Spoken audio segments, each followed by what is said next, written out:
Hey guys, thank you all for joining us today again. Once again, I know it's a Friday night. Most of you, there are other things better for you all to do, but you chose to stick with us. So thank you all very much. Clinton and I is so excited to host you all today. So we shall get started. Clinton, shall we go to the next slide? So again, for some of you who may not know who we are. So my name is Jacky. I'm one of the guys behind Chain Debrief. Chain Debrief, I mean, hopefully you have known what we're doing right now. We want to be the #1 crypto media and entertainment site in Singapore and Asia. But we are also the guys behind Gravity Media, which owns some of the brands that you might be familiar with. So Vulcan Post, Real Talk, The Daily Catch Up, and a lot of other media channels. We are also the guys behind it. And obviously, I have with me today Clinton. Clinton, you want to say hi to everyone first? Yeah, hi Ron. I'm Clinton. I think for those of you who didn't join the first session, I'm a contributor at CD. I've known Jacky through this wonderful world of crypto, and so glad to meet all of you as well. So really happy to be able to share a lot more today about this whole wonderful world of DeFi. Yeah.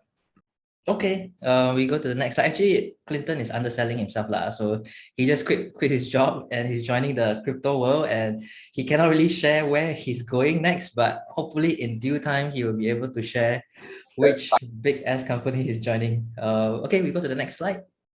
I think a little bit about self-shielding, right? So again, Chain Debrief, we want to be the #1 media brands for all things crypto in Singapore, Southeast Asia, and globally lah. And obviously, over the last few weeks, we have been trying to ask everyone to join all of our channels. We have our editorial website where we do articles, we help you understand what's happening in the ecosystem.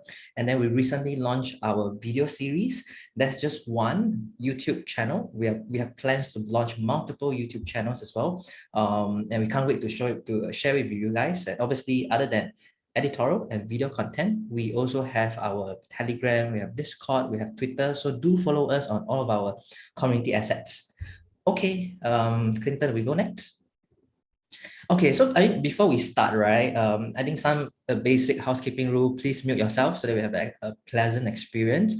We will have a mini Q&A at the end of each section. So hold your questions until we ask you to ask us questions. There'll be plenty of time, so don't worry about that. And then if you face any technical difficulties, again, just drop your questions in the Q&A.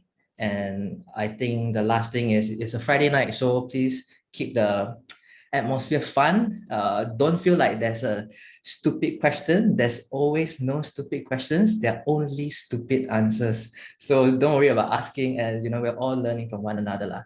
Okay, let's go to the next slide. Okay, so we want to do a recap on what happened or during the first session. So in case you missed it, over 2 weeks ago, we did our first session. So what Clinton and I has done is hopefully we have introduced you to the whole the world of DeFi, decentralized finance, right? Help you understand a little bit about what is that space. That's the first thing we did. The second thing we did was basically we introduced you to MetaMask, right? Holding your own MetaMask account, what you can do with it, right? And that's the second thing. The third thing that we did was basically hopefully you have learned how do you transfer your asset from a centralized exchange like Binance or CoinHaku over to your MetaMask wallet, right? So that was 2 weeks ago. And obviously the other thing that we did was show you all what is Uniswap and how to use it. And the last thing that we did before we say goodbye to everyone 2 weeks ago, right, was we help you all understand a little bit more about the challenges with the Ethereum blockchain, which is the gas fee. Right now, the biggest problem with interacting with, your decentralized finance on the Ethereum blockchain, right, is that you have to pay a ridiculous amount of gas fees. Like, for example, you have to buy $100 worth of coin, right? The transaction right now, the transaction fee is actually $90 to $100. That doesn't make sense.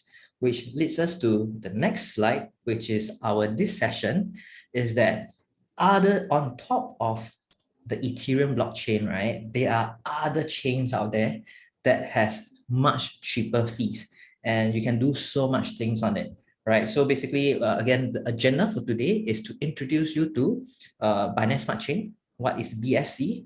how do you connect with Binance Smart Chain, and what are the tokens that you can play around with lah. And sorry, after you understand what's BSC already, Clinton is gonna share with you what is the whole idea of yield farming. How do you do the whole kind of concept of liquidity pools or LP pools? And I think one important question or a theme that everyone has been asking is what is impermanent loss, or what we call IL lah. And obviously, I think the most fun part, I feel like the most fun part is basically how do you make those juicy 2% or 2-digit or 3-digit percentage APY, right? So we're gonna do show you actually you can earn up to 20%, 50%, 100% yield on PancakeSwap, which is the largest MMM on BSC. So that's second on the agenda. The third thing we're gonna do is that we're gonna introduce you. So we teach you a little bit about Binance Smart Chain, and then we're gonna show you another chain, which is Polygon. Right, so that's the three things we're going to run through. Again, don't worry if you have questions. After every segment, you can just ask us questions. Okay, so Clinton, we'll go to the next slide. Yeah, so so I'll just pass over the time to Clinton. Okay, cool. Okay, thanks, Jacky. Okay, so I think Jacky really went through the agenda. So I think we'll start with Binance Smart Chain. Before that, actually, today's session, the real theme is this whole idea of a multi-chain world. A lot of things have accelerated very quickly, and today we live in a world where you can access a large number of blockchains to do many different things. So the first thing about why everything emerged so prominently is because of this thing called the blockchain trilemma. Basically, there are three main things that a blockchain would like to achieve, which is decentralization, scalability, and security. Ethereum was the earliest incumbent, and presently, right, I think it's very clear that on the Ethereum blockchain, it enjoys decentralization and security, but scalability is a problem because transaction fees are very high. Networks also often congested, which means that things move quite slowly. And that creates a lot of challenges in terms of trying to scale up the blockchain. So because of that, many other blockchain solutions have emerged to offer solutions that try to address the three parts of this trilemma. So I've just pasted a sort of snapshot here. I want to qualify that these are all what each blockchain claims, not necessarily what might be real in reality. And again, like as usual, we always encourage all of you to try them out yourself, so you can be sure whether what they claim is really what it is in reality. I'll move quickly to Binance Smart Chain. So BSC was actually launched in September 20. So if you think about that, it's actually not very long ago, but in crypto timeline, that's really like history, right? In terms of what BSC is, it is actually a decentralized blockchain, and it runs parallel to the Binance chain. So what does this mean, right? Basically, the Binance Smart Chain is actually completely independent from the Binance chain. What unites them as a commonality is that they both use BNB as the main sort of token in the ecosystem. So BSC is important because it was one of the pioneers in offering higher transaction speeds at a fraction of Ethereum gas fees. So when BSC first emerged, right, it was often claimed to be the sort of the Ethereum killer. I think you might have heard this phrase a lot. A lot of people now claim this title for many other blockchains. But it's important to note that BSC was probably the first one that rose to prominence. And what's very important about BSC is that it is what we call EVM compatible. Basically, everything on Binance Smart Chain is compatible with the Ethereum virtual machine, which means that developers who have built stuff on Ethereum can easily move their stuff over to BSC. And we've actually seen this a lot. And it's also encouraging a lot of the development to move cross-chain. So BSC actually recently celebrated a 1-year anniversary. And it's also launched a $1 billion investment fund to support the whole growth of the ecosystem. So this is something that's very exciting. Again, I want to emphasize that BSC is independent of the Binance chain. Binance chain is basically the chain that operates on the centralized exchange, as well as everything to do with the centralized exchange. But BSC sort of run parallels to that, as you can see in this diagram. So it's one whole area of decentralization. In terms of BSC, because BSC was much earlier than a lot of the other blockchains emerging, it is basically, I think, one of the leading ones in terms of transaction volume, in terms of total addresses, in terms of number of decentralized applications. What's very important here is that if you look at the average gas fee, it's about 40 cents. That's a huge difference compared to Ethereum. I think actually before this, right, the gas fees on Binance Smart Chain were even lower. One reason that's influenced, to about 40 cents, 50 cents is because the price of BNB has obviously grown a lot, and most of the transaction fees are pegged to the price of the underlying asset. Yeah. So I think the key message here is that BSC is very established. It's not something new or something that's just come up, and many people are using this at this present moment. So the next slide, I'll just show you a brief snapshot of the ecosystem. Basically, everything on BSC has spans across the entire spectrum of decentralized finance, as well as NFT and gaming. A lot of the applications you see here would look familiar because many of them actually are on Ethereum as well, but they have sort of ported over to Binance Smart Chain. There are many protocols that are also native to Binance Smart Chain. For example, PancakeSwap, it is only on Binance Smart Chain. So you can't find PancakeSwap on any other blockchain at this present moment. So I think one key takeaway is obviously that the BSC ecosystem has matured a lot. One of the key growth areas for Binance Smart Chain is obviously in NFT and gaming. That's where a lot of the development applications are sort of being focused on, as is the next key area of growth for sort of new users to join and explore this chain, especially given the low transaction fees and the high speed, which obviously works in Binance advantage. Yeah. So last week, right, we did talk about, 2 weeks ago, sorry, we talked about how we can use MetaMask to connect to the Ethereum network. So I think as we introduced, MetaMask was initially developed for use and interaction with Ethereum, which is why when you download MetaMask, automatically the option is to connect to the Ethereum network. But actually, MetaMask is an agnostic tool. It enables you to basically connect to any other blockchain you want, and the settings are actually quite available, easily available online. Today, we're going to show you how to do it step by step. It's very important to note that you are also free to use other wallets. So we've been using MetaMask, which I think it's probably the most popular wallet. But there are many other wallets out there that enable you to connect to different blockchains, but the mechanisms might be a bit different. MetaMask is probably the most neutral in that you can easily add custom networks. You can easily amend even the RPC nodes, etc. But some other apps might not allow you to do that because you have to basically interact with the UI UX. Yeah. So I'll just go quickly on how to connect MetaMask to BSC. Actually, I think 2 weeks ago, there were some questions on this. But essentially, if you look at your MetaMask extension, right, all you need to do is to add a network, right? This might seem a bit daunting, like, adding extra settings, but actually all of these materials, right? For example, the network name, the URLs, the chain IDs, all these are readily available, and Binance.com itself actually published this, to guide people how to add it to MetaMask. So it's very simple. All you need to go is to go to settings, scroll down to networks, this big red circle here. Once you click it, you can add a custom network, and all you need to do is to include all the details that we show here, right? We'll make this available as well later, but essentially, once you input all these fields, it would show up in your MetaMask, and basically you've already added BSC. Note that once you connect to BSC, you'll only be able to interact with protocols on BSC, and the Ethereum network will still exist on your MetaMask. It's just that you're connecting to a different network. So before I go further, right, let me show you an example on MetaMask, just to show you how this whole thing works. So everyone can just give me a brief moment while I switch my screen.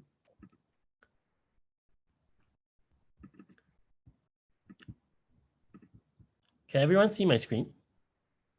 No, we're looking at the slides. No, can't see.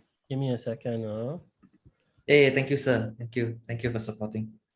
Okay, can everyone see the screen now?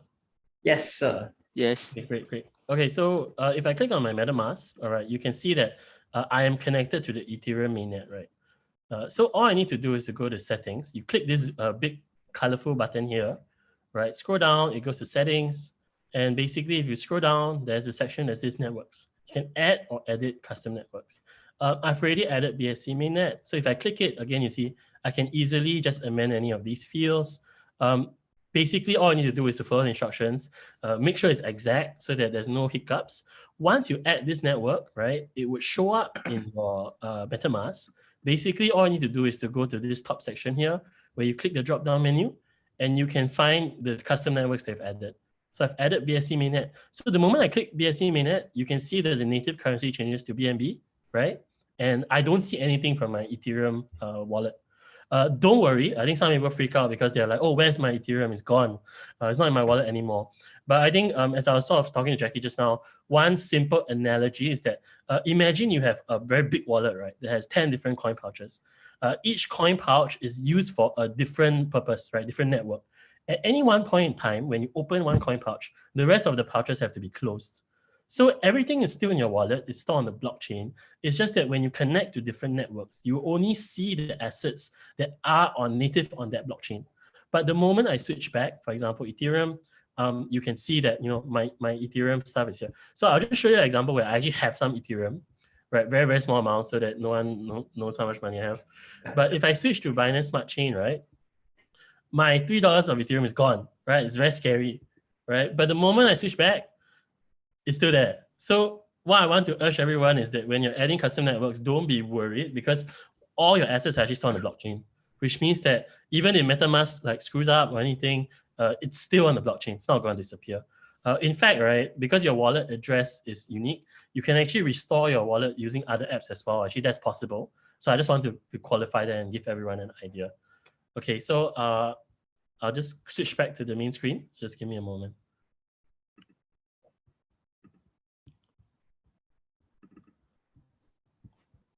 Can everyone see the screen now? Yeah. Okay, great.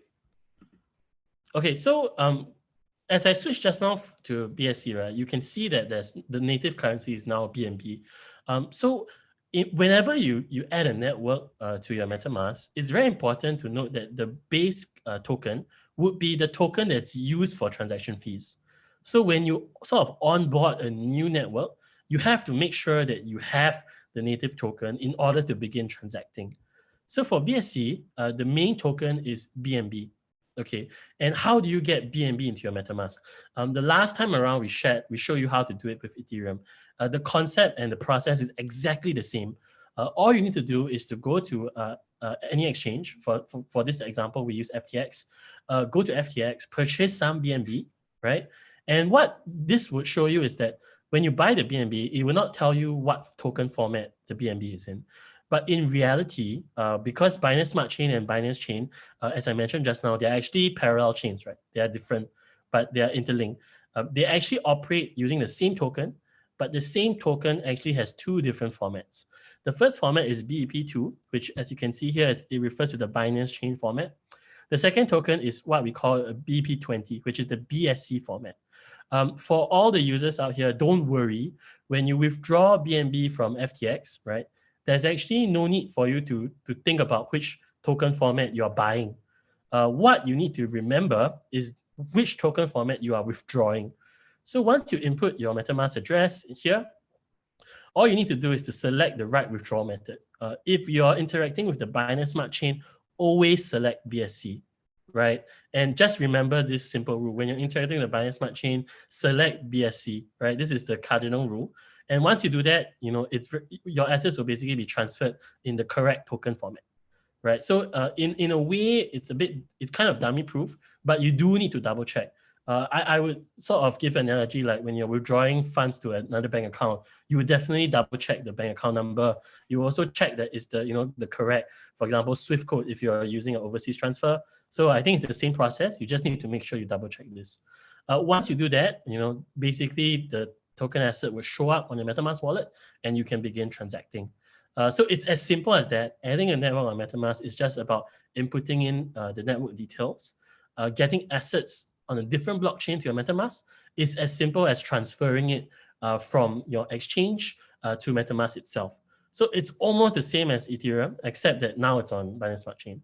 And I think that's also the concept and principle behind it, right? When these chains were launched, a lot of them were launched to focus on taking market share from Ethereum, taking users away from Ethereum. And that's why the process is almost identically the same. Okay, so that's that. I think we'll now go into a Q&A to address any questions. So I'll hand over the time back to Jacky. Thanks, Clinton. So let me, so there are some questions from the chat. So maybe let me just recap, right? So again, what Clinton has basically shared with you all is how do we connect to the Binance Smart Chain ecosystem and interact with all the other different decentralized application on the Binance Smart Chain. The reason why we want to interact with all this application on Binance Smart Chain is because the fees are very, very cheap. If you are holding, so MetaMask by default is your Ethereum address, right? Ethereum network, right? If you interact with all the applications on the Ethereum network, right? The fees are crazy expensive, right? So as 2 weeks ago, you will see the fees for one transaction is about $50, $60 USD per transaction. Doesn't make sense, which is why we want to move our asset over to the different blockchains, and we can interact and do whatever we want on the other blockchains lah.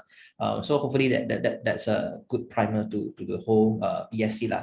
Okay, so let me just go through quickly on the question list. Number 1, what is RPC node? Is it true to change the RPC might have cheaper gas fee?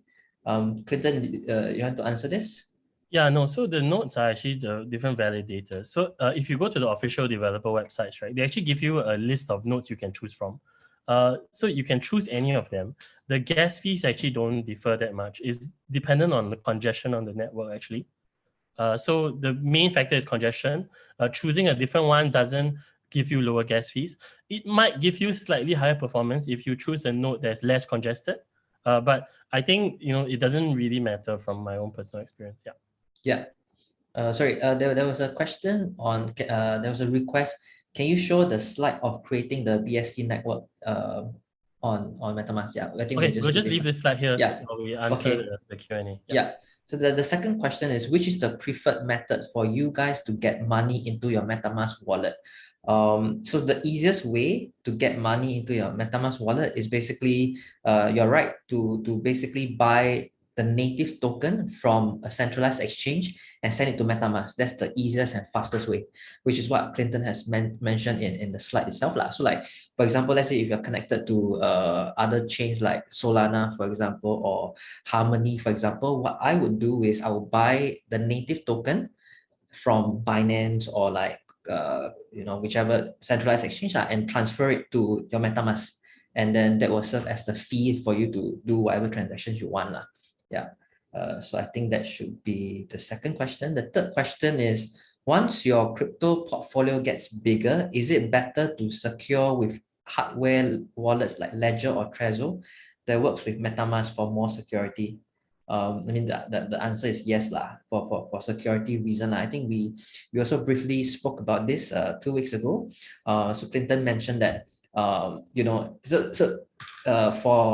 for Ledger hardware wallets, right, it's like additional key for you to unlock your wallet. Right now, MetaMask, right, you just need to key in your password. Right, with your hardware wallet, you need to key in your password, and you need to, with your hardware wallet, so it's additional security lah. Yeah, so that's for your third question. Number 4, if we store our cryptos on MetaMask and something happens to it, is there any way to use other wallets to retrieve the crypto? The answer is no, sir. If you lose access to your MetaMask, that's it. So that's the danger and beauty of decentralized finance, right? So you have full custody, you have full ownership of your wallet. If something happens to it, you are solely responsible for it. And that's it lah. Yeah. But obviously, you can recover your assets if you have your seed phrase. So your seed phrase is the most important thing lah. Yeah. So that is most of the questions. Did I miss any questions? Clinton, is there any questions that I missed? Recent questions. I think there's a question on whether each pouch has different security. The answer is no. It's a single wallet. So basically, if you look at the address, right, it's actually the same no matter which blockchain you use. So I think basically it's one wallet. The security is in the single seed phrase that you have. Yeah. There's another question on whether there are any coins or tokens that are not supported on MetaMask. The answer is no. As long as it's on the blockchain, you can manually add this token. We did show that in the session 2 weeks ago. But we can also sort of put this out later in the Discord channel to show everyone how to do it. Yeah. Question on BEP2 versus BEP20. Let me give an analogy. You know, when you have an image file, right, it can be a PNG file or it can be a JPEG file. So think of the two token formats as two different formats of the same thing. Imagine you have the same image, but there's two different sort of formats. Why is there a difference? Because Binance Chain came Binance Chain came earlier than the Binance Smart Chain. So the initial format was a BEP2 format, and then that sort of transitioned to BEP20 with the separate decentralized chain. But I think it's more of a format issue than the fact that the assets are different. Actually, the price of the assets are the same. They are pegged actually. Yeah. Okay. I think there's one last question, I guess. From WS or seed phrase must be entered into MetaMask, right? I can't enter seed phrase into XDeFi for some reason. I think this is a more technical issue between XDeFi and MetaMask lah. So we will defer that to the XDeFi team. Okay, so let's move on to the second section, which is the most fun part. Yeah, so I think this is the exciting part that everyone is sort of waiting for. So I'm going to talk a bit more about yield farming and liquidity pools. We did share a little bit last time around, but I'm going to go into more detail today and also show you a real life example. So last time around, we talked about sort of AMMs and DEXes, right? But we didn't dive that much into what liquidity provision means.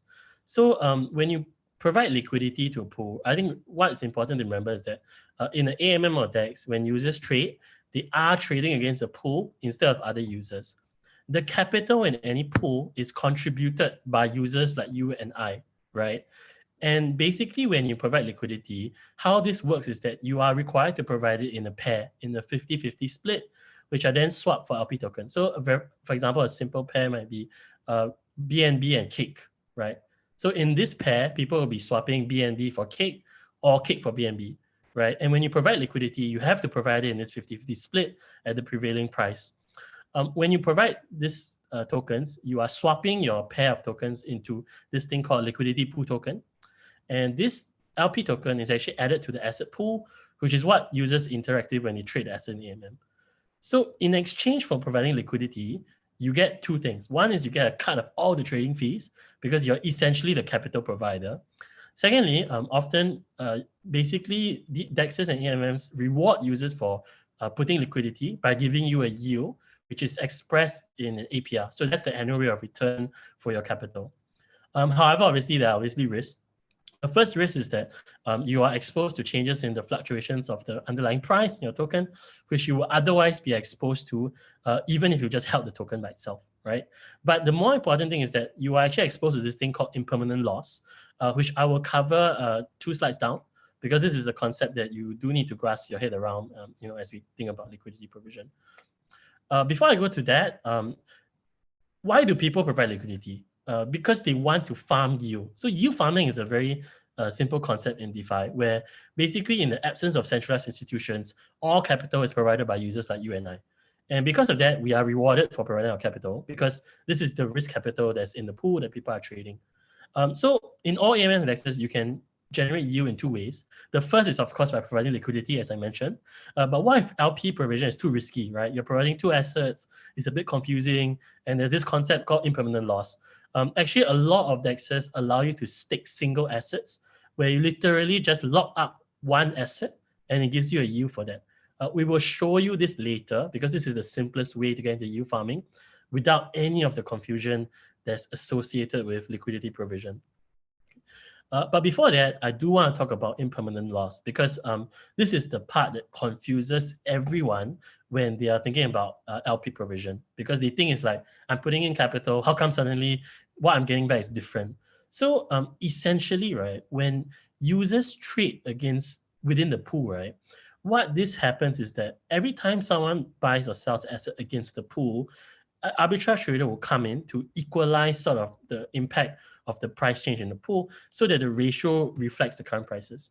So I think this might sound very complicated, but essentially in any pool of assets, right, the price is a function of supply and demand, right? And as supply and demand changes, the ratio of asset changes, which affects the price. So it is the ratio of assets that affects the price, not the other way around. No one is determining arbitrarily what the price is. When the price of tokens change, users who provide liquidity are exposed to this thing called impermanent loss. So before I confuse anyone anymore, right, let me show you a very simple example, because there are tools online that help, you and I, users to basically understand what impermanent loss is. So let me just pause my screen sharing. I'm going to switch over to my other screen.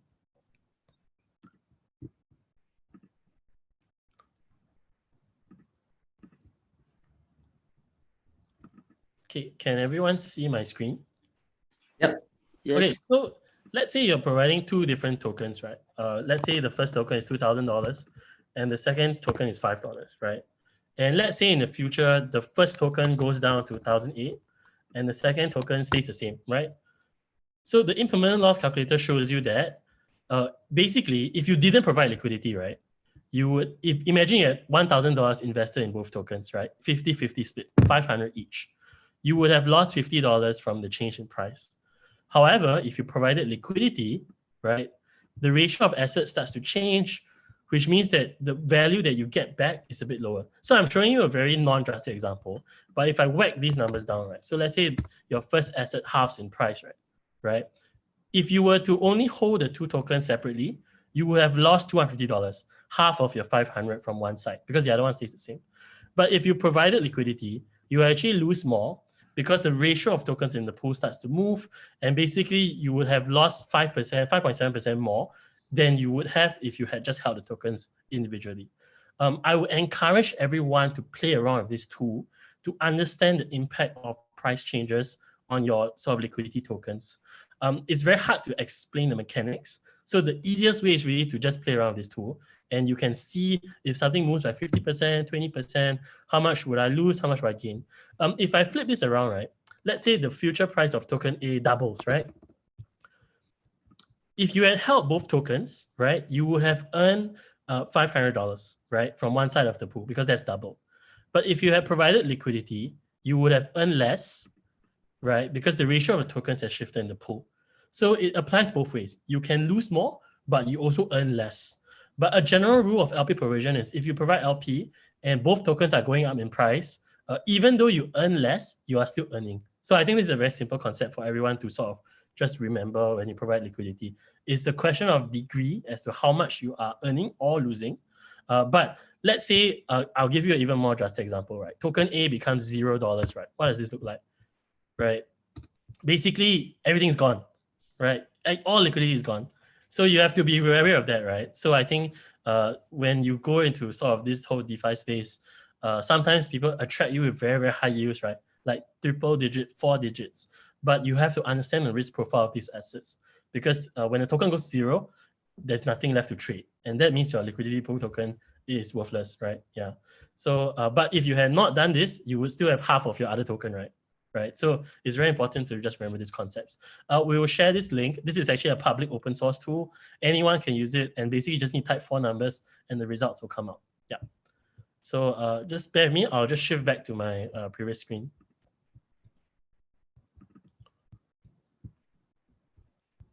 Can everyone see the screen? Yeah.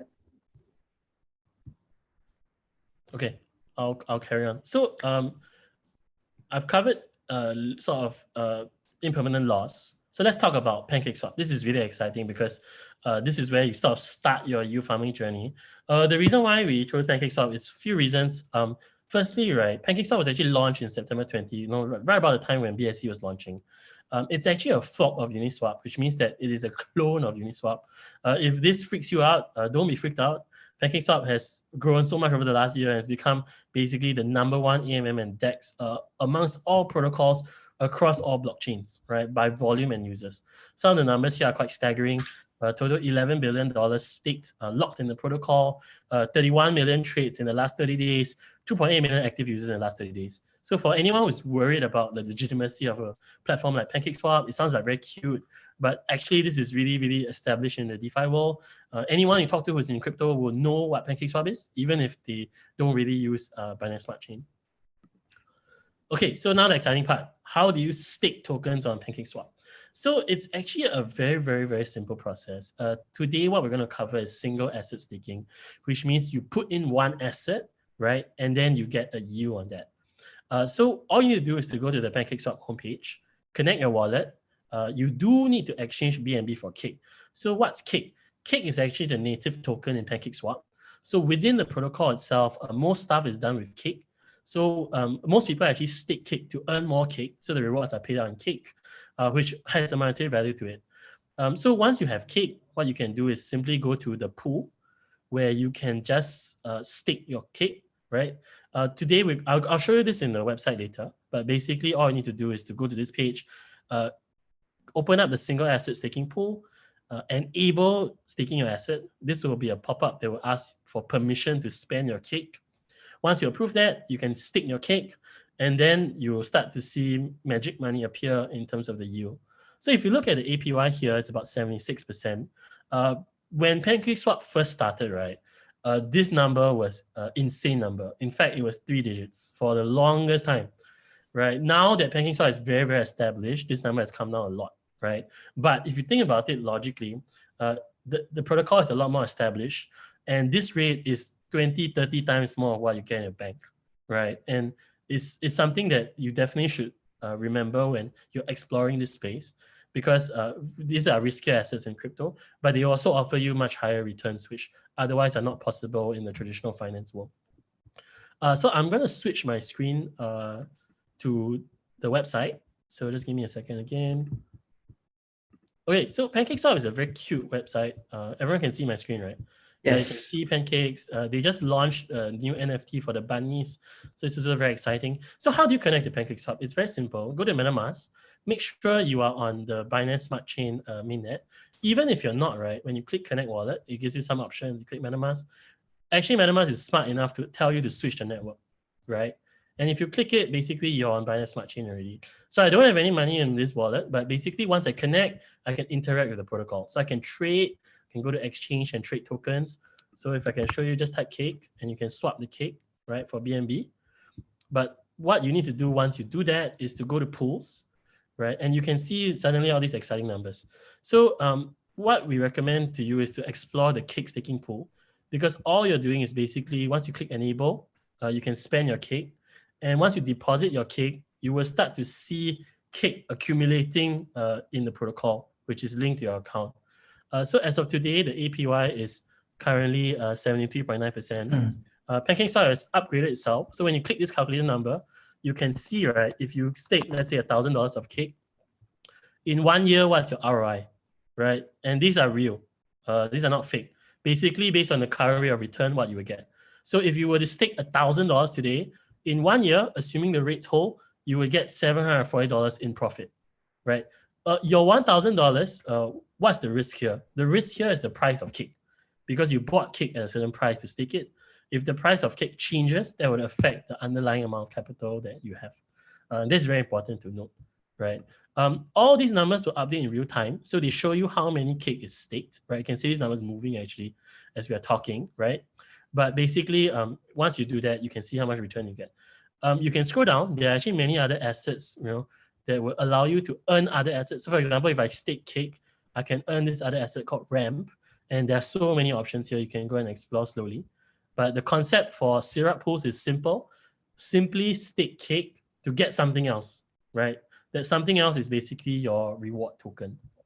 Okay, so I'm going to pause here and go back to the screen, to the slides again. Okay, so one very important thing when you stake your cake, right, is that the assets will actually be transferred from your wallet to a smart contract, and your assets will disappear. So to most people, this is very, very scary, right? Like, oh my God, my cake is gone. I can't get back my cake. But all that's happened is that your cake is now locked in the protocol, right? And once it's locked in the protocol, you'll be earning yield on that. To get back your cake, you simply have to withdraw your cake. In a protocol as established as PancakeSwap, the risk is much lower, right? So, most of us have done this a million times. Just click a button and you can get your cake out. Just pay a transaction fee. Obviously, there are much more risky protocols out there, but they offer you much higher returns. But obviously, there are chances that you might not be able to withdraw your tokens, for example. So to give you an example, right, when you, for example, invest in an ETF, what do? You actually deposit your money, with an asset manager, and it's gone, right? It's not in your wallet, right? You're trusting that someone is custodian for your money in the same way that PancakeSwap is a custodian for your cake. If you were to invest in a very established fund manager like a Vanguard or Allianz or whatever, that's all okay, right? You're not so scared. But if you were to give it to someone who you just met, who just started a asset management company yesterday, then you should be very wary, right? The same thing applies to DeFi. If you're interacting with protocols that are very new, don't have a track record, don't have much value locked, then you should be wary and cautious as well, even if they offer you, insane yields on your assets, right? So it's very important to remember all this. Okay, so enough from me. We're going to go into Q&A. I think probably quite a lot of you have questions here. So I'll pass the time on to Jacky. Yeah, so Clinton, maybe we touch a bit more about the, should we touch a bit about the farming part? The dual currency, dual token farm. Should we talk a bit more about that? Sorry, Jacky, you cut off a bit. Can you repeat the question? You think we should share with everyone the double token staking? Oh, instead yeah, of sure. yeah. Let me go to the website again. Yeah. All right, give me a second. Yes, I think that's that. So I guess while Clinton set up the website, right? Again, single staking might not be available on all different AMM. It's quite rare to be completely honest, but PancakeSwap has it. What it means is that again, you can just stake one single asset, and then that single asset, which is in this case cake, right? They will return you cake in itself, and then you can compound your money. Yeah, so it's a bit ridiculous. Yeah, so that's that. But more commonly, if you look at other pools, right, usually it's double token. So which is why we show the Clinton, your screen, we changed to the pool. We changed to the farm, sorry, not pool. Yeah, this one. Maybe we want to roughly go through it. Yeah, so if you look at the farms, right, what they will ask you is, okay, so everything is denominated in a pair, right? As I mentioned, this is the liquidity pair. So once you have the liquidity pair token, you stake it inside here. So it's the same concept, just stake it inside and you get a return. If you look at the returns here, they are a lot lower than the single asset staking pool. Why is this so? For PancakeSwap, right, for example, Cake BNB, because BNB and Cake are pretty established assets, you're actually rewarded a lot less for providing liquidity in this format. If you scroll down, higher risk pairs, like for example, this DKT and BNB, DKT is a fairly new asset. Because one side of the equation is a lot riskier, they do reward you with much higher APR, right? And this is basically how it works. The riskier the asset, the higher the APR in terms of provision. To get liquidity tokens, it's actually very simple. Once you swap your tokens in the 50-50 format, right, there's a section called liquidity. And you can simply click add liquidity. For example, if you want to do BNB cake, it will basically tell you how much BNB you need for how much cake. It's a 50-50 split. So if you want to do this, what I recommend is to come to this section, see how much you need first before you go and swap your tokens for whatever pair that you're trying to provide liquidity. But I would encourage everyone who is just starting out to focus more on single asset farming, because once you go into the LP provision, some of it can be a bit confusing. The other thing is also different protocols have different ways of calculating LP price and sort of LP profits. So those nuances, you do need some time to explore further. Yeah. Okay. Yeah. So I think I think we wanted to just share with everyone basically the common thing that you see in all new farms, right? Is double token staking lah. Single token. So someone did ask, why is single token staking rare? Because single token staking is actually, it goes against the idea of liquidity pool or liquidity provision, because it's only one side. And then normally new farms, they don't provide one token only, because you need both sides. Because when you trade someone, sorry, someone is I need to mute someone. Okay, sorry, I was saying when you go to a new farm or new liquidity pool, right, someone needs to trade the token. So which means there's a buyer and there's a pool, which is the seller lah. So you need both sides. If you do a single token stake, right, it's just it goes against the idea of like liquidity provision. Yeah. Sorry, let me just go to the Q&A. There's a lot of questions actually. Number one, hi Clinton, where does the U come from?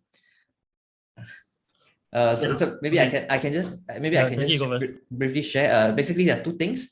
One is the trading fees. So like when, for example, let's say when someone change a token to a swap, right, you actually pay a fee, right? So that fee is actually shared with the liquidity provider, right? So it's essentially it's what all the banks do, the exchange money changer. It's the same model, but now it's decentralized. So part of the yield comes from the trading fees when someone is trading and swapping the token, right? The second one is the protocol itself. They will issue tokens and incentive for people to provide liquidity to the whole protocol. So like for PancakeSwap, for example, right? The native token is cake. So when they design the token, their goal is to get as many people to provide liquidity pools as possible. So what they need to do is that they'll have tokenomics. They'll issue certain amount of tokens to incentivize people to put in their tokens, to stake their tokens, to lock their tokens into the liquidity pools, and that money goes into the APY. No? So that's my understanding of it. Clinton, do you want to add on to that? Yeah, so in a DeFi space, right? Okay, in a traditional finance, what do? You deposit your money in the bank, right? The bank earns money, and then they give you like 0.5%, right? They pay you 0.5%. Imagine if you are now the bank, and the whole bank is just code. It's all smart contracts and code. All the profits that will accrue to the bank, right, from particular areas of business would now accrue to you as a capital provider. So this is the beauty of decentralization, because without centralized authority, all the users who are supporting this ecosystem, right, through your own money, through whatever else, you get rewarded. And I think this is, for me at least, okay, this is personal opinion, the future of finance, because for too long, right, institutions have been swallowing all this up, right? You don't even know what goes on behind the scenes, how they earn money, how much they charge, right? SME loans can go up to 8, 9, 10%. You don't know. But when you get your deposit back, you get 0.5% or even less, right? And I think because things are being disrupted, the rewards here seem very disproportionate. But if you have time, right, go and look at DBS financial statements. Tell me how much money they earn. And then ask yourself what is their yield. I encourage everyone to go look at it. And once you look at it, maybe all of this doesn't seem too alien for you, if I can give you a analogy from the real world. Yeah. Okay, thanks, Clinton. Okay, let's move on to other questions, right? Do we just pick the highest APY? Well, I mean, so higher APY, basically is higher risk law, right? And if you look at it, right, those with lower liquidity has higher APY because they want to entice more people to provide liquidity to the pool.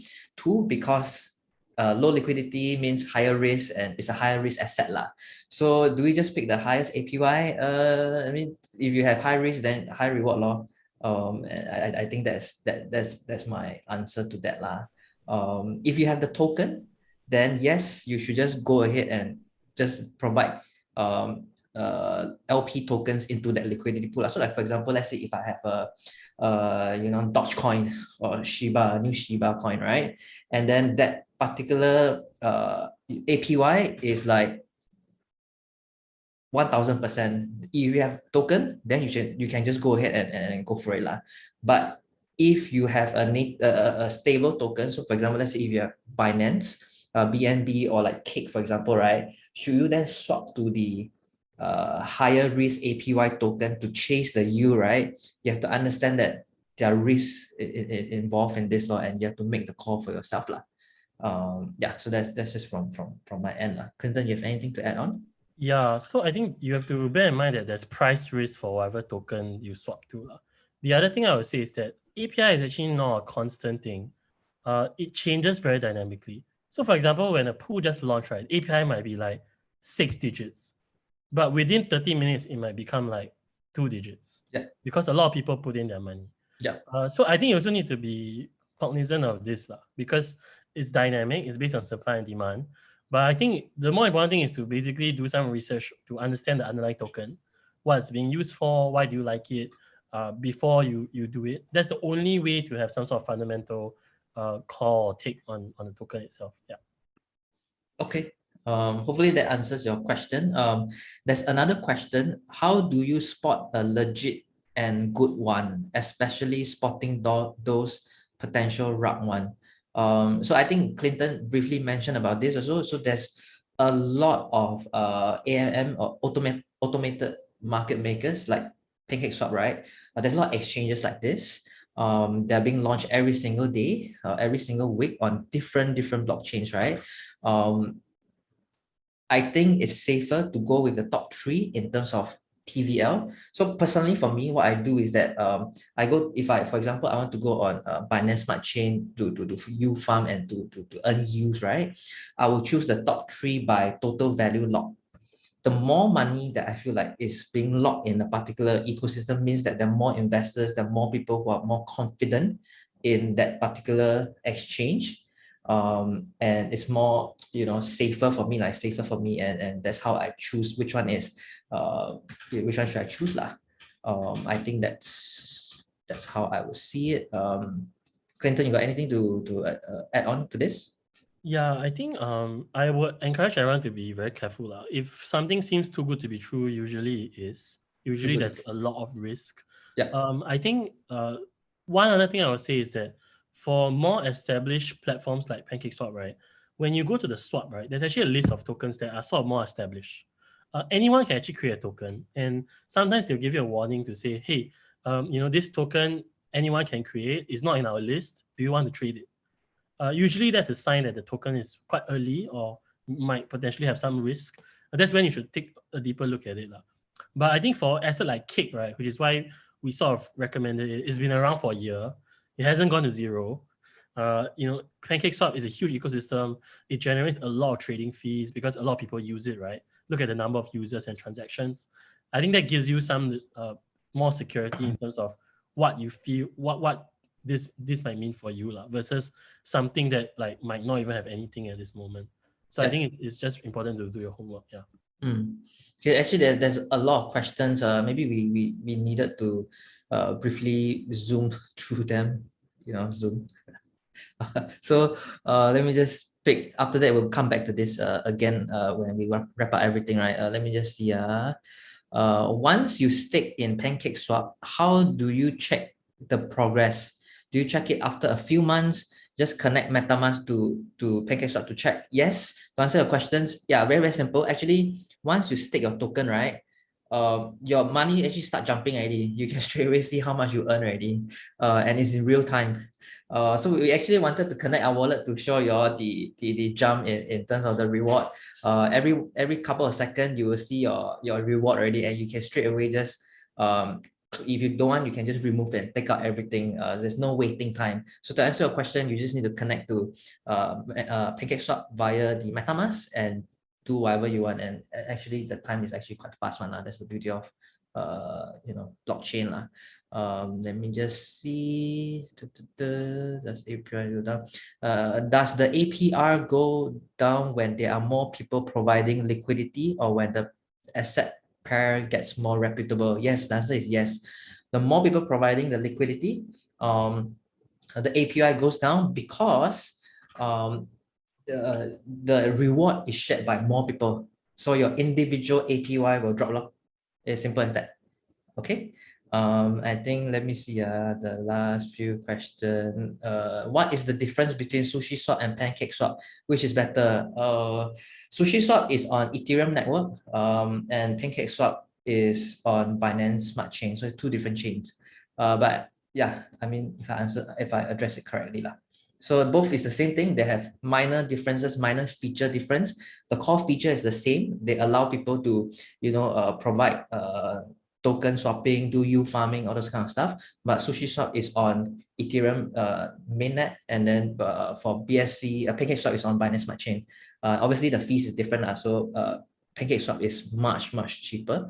And then for SushiSwap, if you're not connected to the layer 2s and whatnot, right, the main SushiSwap, every transaction you do, when you claim your reward and whatnot, right, every transaction is like $40, $50. Doesn't make sense.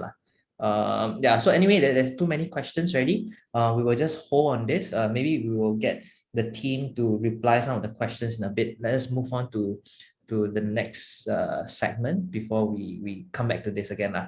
Okay. So Clinton, shall we continue to the last segment? Polygon. Yeah, okay. Okay.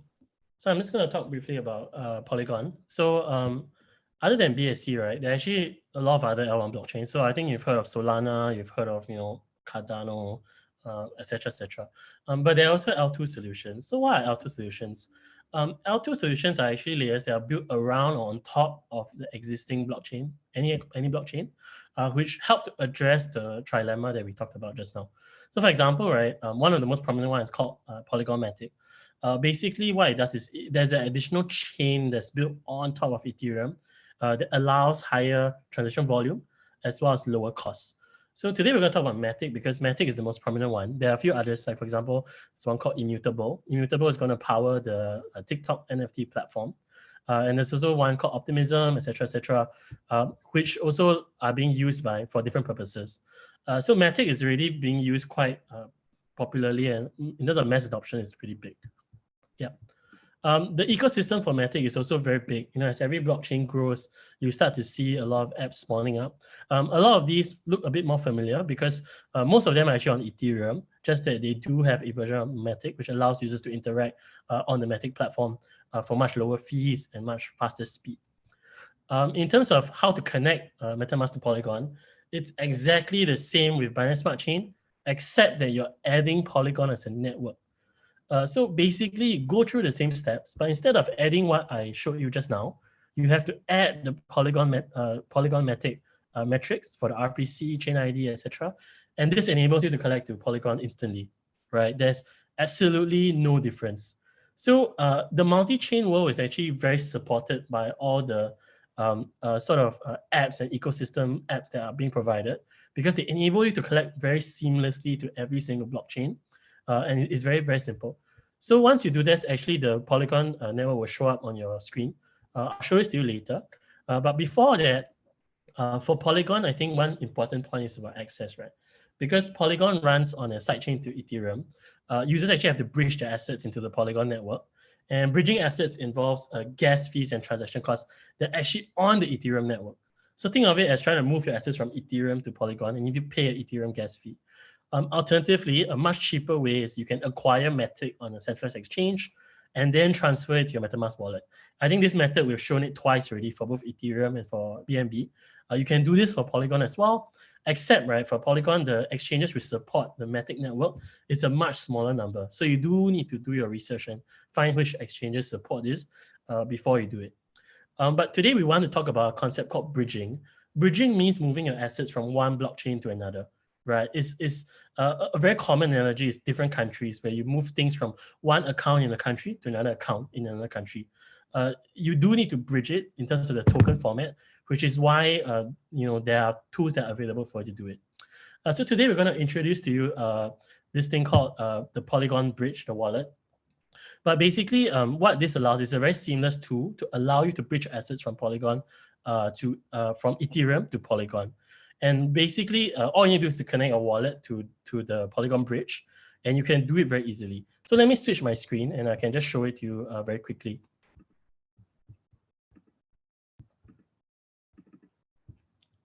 Yeah. So just give me a second.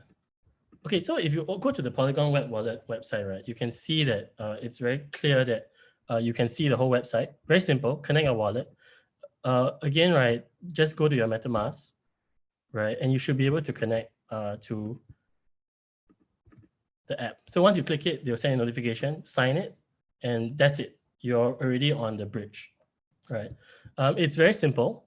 For the bridge, just click Polygon Bridge, right? And you can it will basically show you your balance on Ethereum, which allows you to swap to Polygon.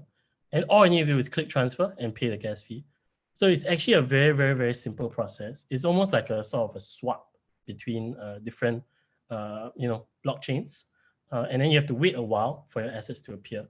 Once you do that, you do need some MATIC to transact. Polygon Wallet integrates a feature called Swap for Gas Token. You can basically choose any token you want, right, and swap it, right, into MATIC on the app itself. So this enables you to have some gas fee to pay for any transactions. So again, right, I think just to show you, the interface is very, very, very simple. And all you need to do is basically to connect a wallet and you can start using it. Yeah. So I'm going to switch back to my screen. Yeah. So bridging assets is expensive because you've got to pay Ethereum gas fee. So I think that's something that everyone needs to remember here. But I think we wanted to show this to you because it is definitely a way that people use to move their assets around, even if it might be more expensive. Okay, so before that, I'm going to talk a bit about QuickSwap. So QuickSwap is actually the equivalent of Uniswap on Polygon MATIC. It's the leading AMM and DEX. It should be your first port of call when you interact with the MATIC network. If it looks very familiar, right, this is because it is actually a direct fork of Uniswap. They just changed the color. So PancakeSwap bothered to change the interface, the icons, everything. But QuickSwap didn't care. They just did the exact same thing. So QuickSwap is now the number one AMM index on Polygon. There's about $700 million locked there. It's the number 2 DeFi protocol on Polygon. And if you look at the screen here, right, you can see there's also a pool, there are farms, and you can swap. So it's exactly the same thing, except that you're on the MATIC network. So I encourage everyone to sort of go to QuickSwap, connect a wallet through Polygon, and take a look at what's available in terms of yield, etc., as you explore this network. Okay, so that's really it for today. I think we do want to introduce BSC and Polygon. Polygon, obviously, I think we do want all of you to go explore a bit more yourselves. But I think right now we'll take questions. I'll pass time back to Jacky. We can also address some of the questions from the earlier section, which I know there are quite a lot.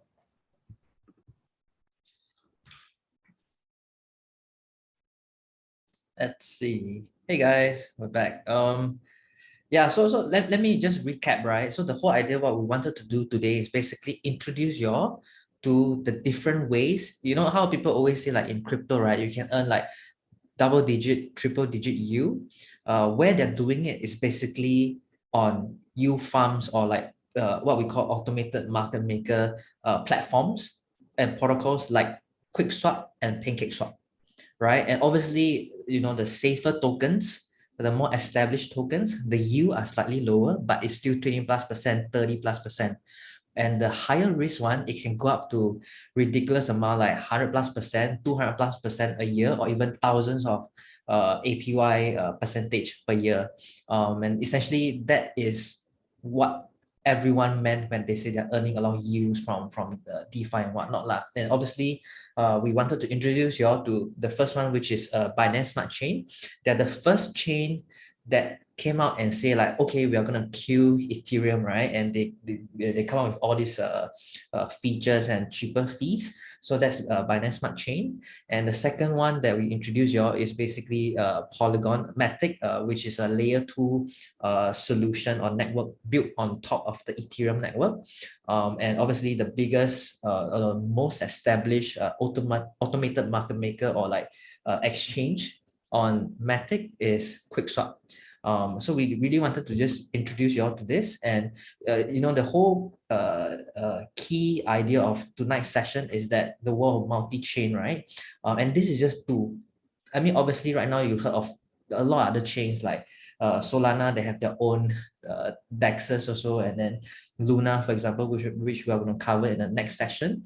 Harmony, for example, FTM, for example, all of them have their own farms. So what you can do is we really encourage you all to play around, to just connect to their blockchain using the RPC stuff, right? Which Clinton mentioned.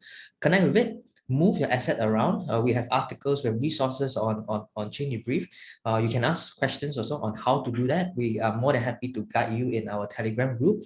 Connect with it, play and just see what's the buzz about, and you'll be amazed by the DeFi world lah.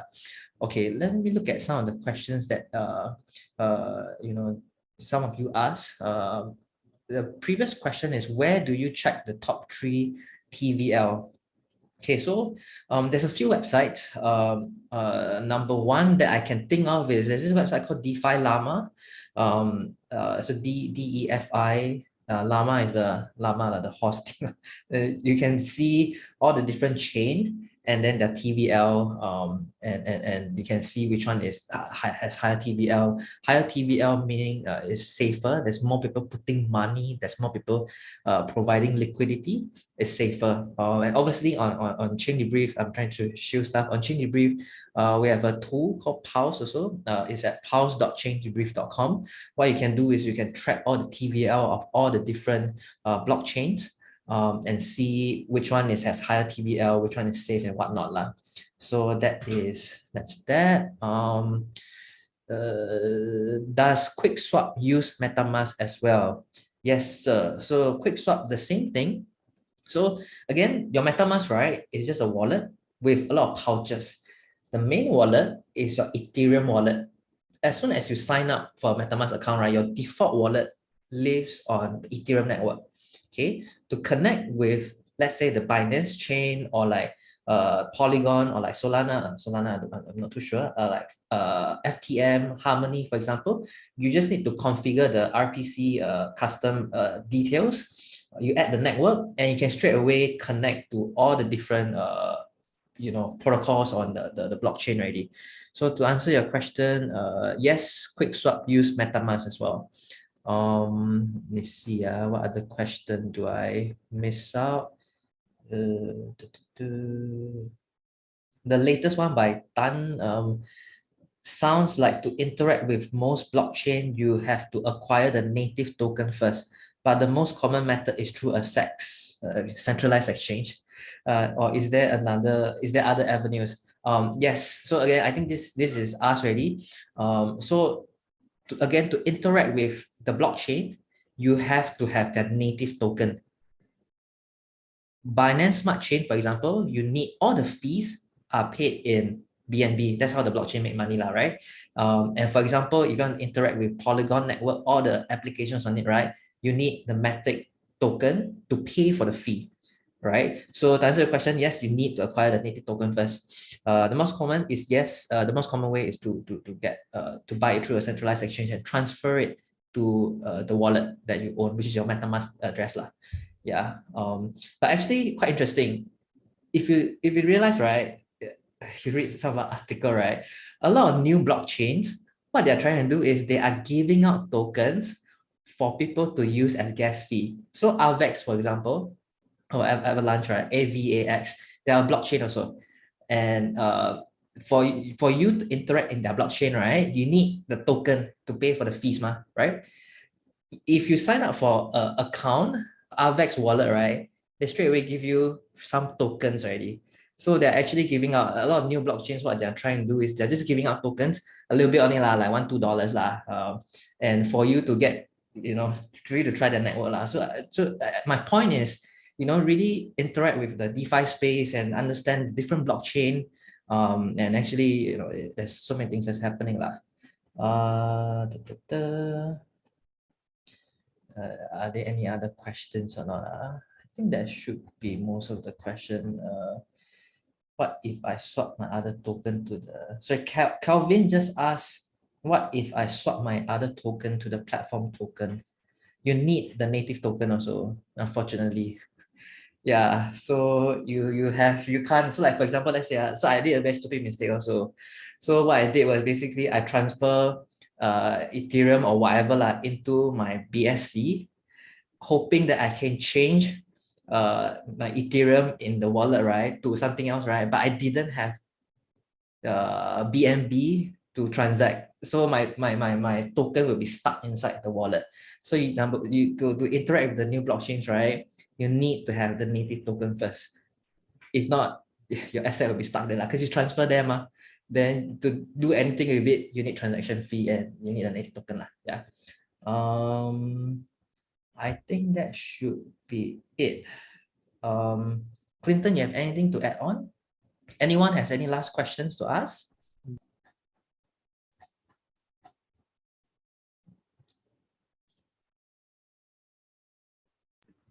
Yeah, no, nothing from me. Sorry. Okay, let me see. Is there anything that we missed out? Any last questions? No, yes, no. Okay then, I think, wait. Shit, I must be blind. question, to those established DEXes or top 3 by TVL, sometimes APY is much lower. 5% of their native DEX token for liquidity pool reward. Is it still worth comparing to PancakeSwap in? I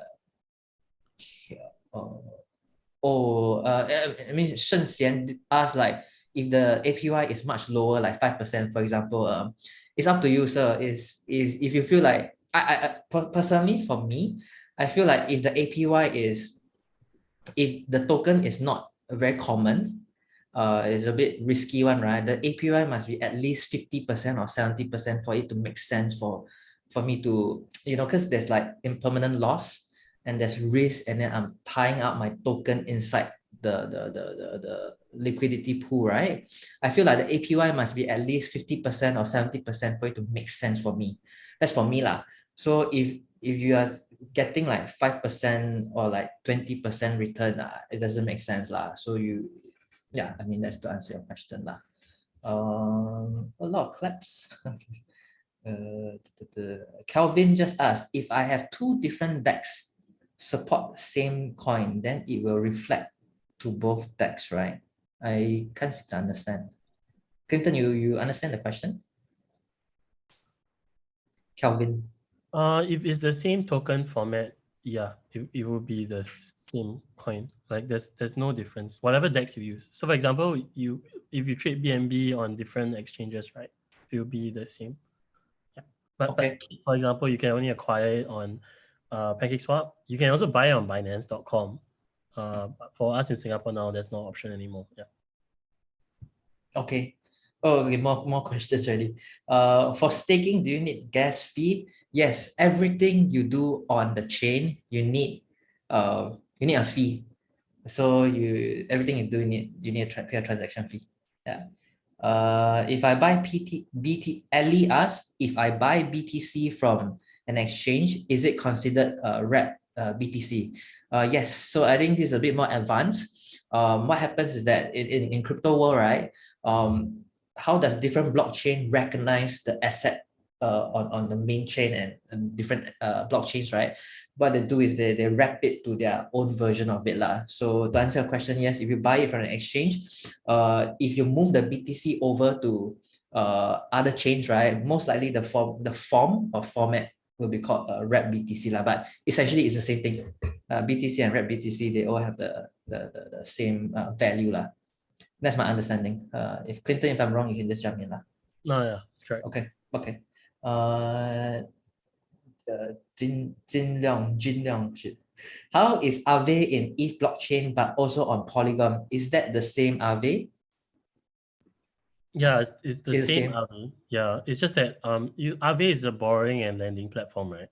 So every blockchain will offer borrowing and lending on the native tokens. Yeah. So Aave on Polygon enables this on Polygon, and Aave on ETH enables it on Ethereum lah.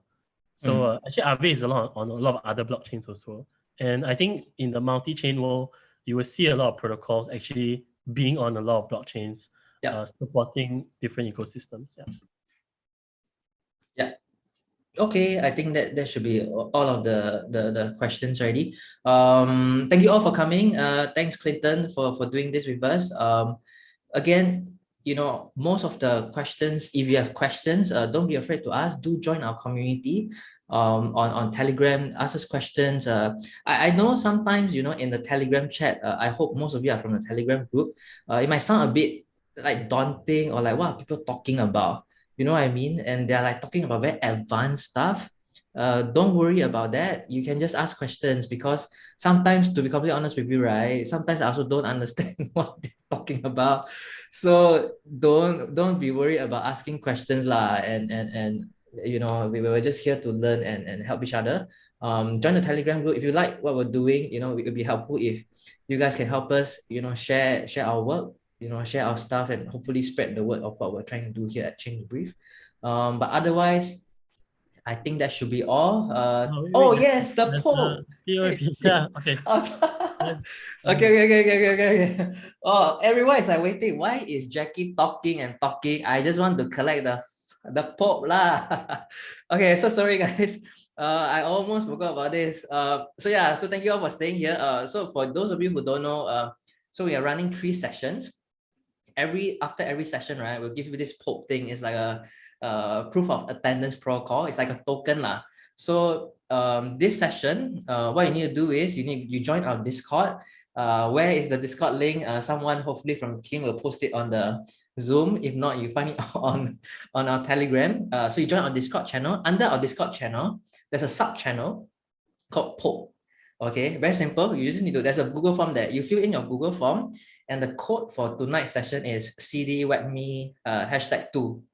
Okay, so you fill in that, and then with your Ethereum address and your Discord ID, we will give you the Pope to your Ethereum address. Okay, so again, for those that claim all 3 Popes from the 3 sessions, you will be entered into a raffle, a lucky draw lah, where we will give either Uniswap or Luna or Cake for you. So there'll be 9%. 3% will win 1 Uni each, 3% will win 1 Luna each, and 3% will win Cake each lah. So yeah, so anyway, yes, everyone's waiting for this. So for tonight, again, go to our Discord channel, go to Pope. There's a Google form. Just fill in the secret code CD WAGMI #2. That is all. We specially designed this. Hopefully you like it. And the next session will be, I don't know, I think it will be either this coming Friday or 2 weeks later. I need to discuss with Clinton lah. But we'll let everyone know. We'll inform everyone on the sign up link again. So yeah, I think that should be all. Thanks, guys. Okay, again, join our Telegram. Hey, okay, Ken. Thanks, guys. Adios. Bye-bye. Bye, guys. Bye, guys.